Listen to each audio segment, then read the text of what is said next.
ఇది గత 26 సంవత్సరాలుగా హెల్పింగ్ హ్యాండ్ స్వచ్ఛంద సంస్థ నషాముక్తి భారత్ అభియాన్ ఆధ్వర్యంలో జరుగుతున్న ఇర్కా ప్రోగ్రామ్ ఇది ఐఆర్సీఏ. తెలంగాణ గవర్నమెంట్ వాళ్ళు కూడా దీన్ని ఈగిల్ టీమ్ వాళ్ళు కానీ, సివిల్ పోలీస్ వాళ్ళు కానీ, ఎడ్యుకేషన్ డిపార్ట్మెంట్ వాళ్ళు కానీ, women and child welfare department అందరు లైన్ డిపార్ట్మెంట్స్ అందరూ కూడా ప్రతి సంవత్సరం అనేక రకాల విద్యార్థులు కానీ, రకరకాల పోలీస్ వాళ్ళ డిపార్ట్మెంట్ అందరూ కలిసి యువతకు వచ్చే జనరేషన్లో కానీ, ఈ జనరేషన్లో కానీ మత్తు పదార్థాలకు బారిన పడకుండా దానివల్ల జరిగే పర్యవసనాలు, ఆడవాళ్ల మీద ఎలాంటి అఘాయిత్యాలు జరుగుతున్నాయి వేదిక రూపంగా తెలియడం జరిగింది, ప్లాస్మామ్ రూపంలో తెలియడం జరిగింది.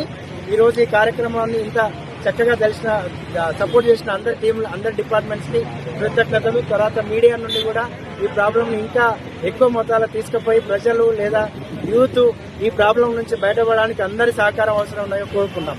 Helping hand de addiction centre director రామునేన్.